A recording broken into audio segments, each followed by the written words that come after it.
Alright lads, I'm getting a bit dark outside. I'm going to split the review up into 5 parts so I don't forget. So I'll start off with first a match of the day. Once again I think it would be me and then Colo. Colo had a good start on Friday. Livermento clean sheet and Watkins scored well. Scored about 20-ish points.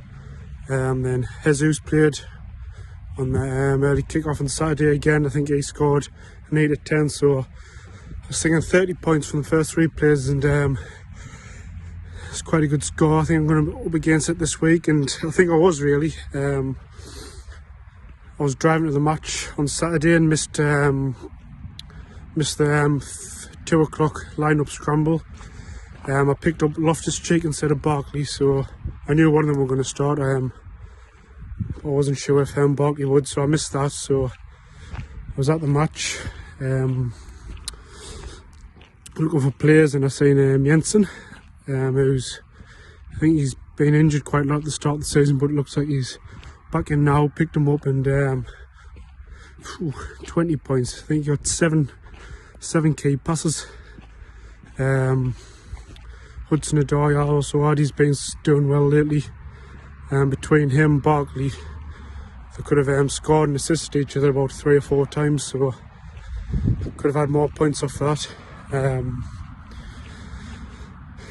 think I had about 6 or 7 players in that in the Saturday games. I took it quite a considerable lead against Colo, but then he had all his Brighton lads. I had a Brighton defender, so I thought rather than playing the Brighton defender, I'll just drop him rather than him get a clean sheet or whatever. And Colo's boys would get 27 points, I think it was, because he had Trossard as well, who'll get a point for a clean sheet. But in the end, Newcastle did score, and Sanchez got sent off, I think. Probably from when he scored, Sanchez got sent off. That was like minus 40-ish points for him, maybe. Same as me with James Mid on the Saturday game. He went from, I don't know what points he was on because I couldn't see, but goal conceded, lost his clean sheet and yellow card in the space of 10 minutes. But on the Sunday, Rafinha came up good as well, 20 points. Tavares, who I put in for Cucurella, got a clean sheet. And Tiemans, he's went off injured. He did alright. Leicester didn't have much of the ball. I don't think many players scored well apart from Barnes. I was watching on the dodgy stick, and I seen Rafinha scored, so I thought, oh yeah, go and check the points, and Golo's scored with Barnes. So anyway, going to the final games, I think I was ahead. I wanted to be ahead going to the final games because I knew it'd be a tough matchup for West Ham versus Liverpool. I had Konate in, had to transfer him out to put Zuma in, but obviously he scored. Don't think Antonio and Rice did much, but you probably wouldn't either if you had 20% of the ball. But good result for West Ham, good result for IGFC. I will be looking for some trades over this period, because between Bamford, Mahrez, Tielemans and Sancho and James, who are 100% starters, I need to probably trim 2 or 3 of them to get some steady starters in, so I'm not left hanging like I was last defeat against Tupac. Next matchup we have Dudley Gunnins versus STP. I think Cancelo 30 points. I think the Man City derby, I mean, it's probably nearly all uphill from then for Dudley Gunnins, because STP had a few good scores on the Friday, if I can remember. Dudley Gunnins 66. He seems to be struggling for points, but getting a few wins in, so not too bad. STP, I think he had a Shika in, who scored decent. Bowen, did he get an assist or a goalie? Oh yeah, he got the assist for the corner, I think, yeah. So he scored well. Norman for Norwich and Tupac scored, and he's a steady scorer. But in the end, it was quite convincing win for STP. STP in second place going well. I think he's on quite a good run as well. Looks to have a good squad. His forwards, did they do much? Greenwood, who does he have?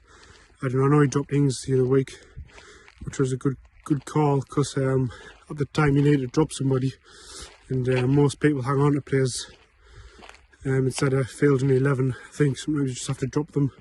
So STP did do that last week, so credit STP. Yep, STP is doing well as well. It's getting really dark now, so I'm going to do Rag and Villains FC. Conor Gallagher scoring very well.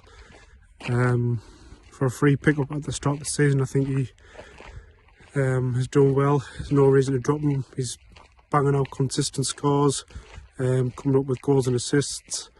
Trent Alexander scored well, even though one of his assists was just a deflection off him. Ben White scoring well as well.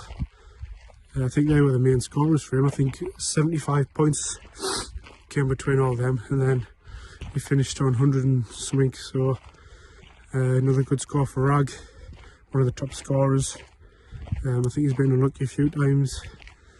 And speaking of being unlucky, Dan, I think the stats prove that he should be on more wins than what he is, but at the minute, I think some of his big players aren't playing, like Mount, Adama. That's probably about it for Dan's good players. And then he's got Shaw, who was classy end of last season, but I think the whole Man U team's been shit, so Dan could probably do some trades, maybe try and get sell Smith Rowe high. I've sent him some crazy offers for Adama after the first few games, which I'm glad he didn't accept, because the last few games he's been benched, or he scored like a 2-pointer or something, so that's how quickly it can change. Yes, I think I don't think he has the worst team in the league, but I think a few changes are needed. Next up, we've got Gabe versus Jura. Gabe probably isn't happy with his score this week. He could have won if he put 4-0s in. I think if you're down in the last game, I think that's when you need to be playing your players who potentially could score high. I know Souček is a good steady scorer, but if you're down by a few, I think you need to play players who are most likely to score. I think if I was down in the last game, I probably would have picked Ben Rama over Rice, but I just put Rice in, hoping to get a few steady scores. Jura 86 points-ish, not a bad score. He took out Adam Armstrong, who scored, but in the end it didn't matter. He was unlucky with the Alisson own goal. I think if he lost by that, it would have been cruel. I think going in the last game he was quite far ahead, and first 3 or 4 minutes, -10. Wouldn't have done him any favours, but in the end, none of Gabe's players did much. Andy Robertson, I mean, I think I sent a few trades for him, and I don't think he's playing as well as he is for some reason. I know Simkas plays midweek now. I think if Robertson doesn't start doing what he was doing last season, I think it could be a transfer in for him.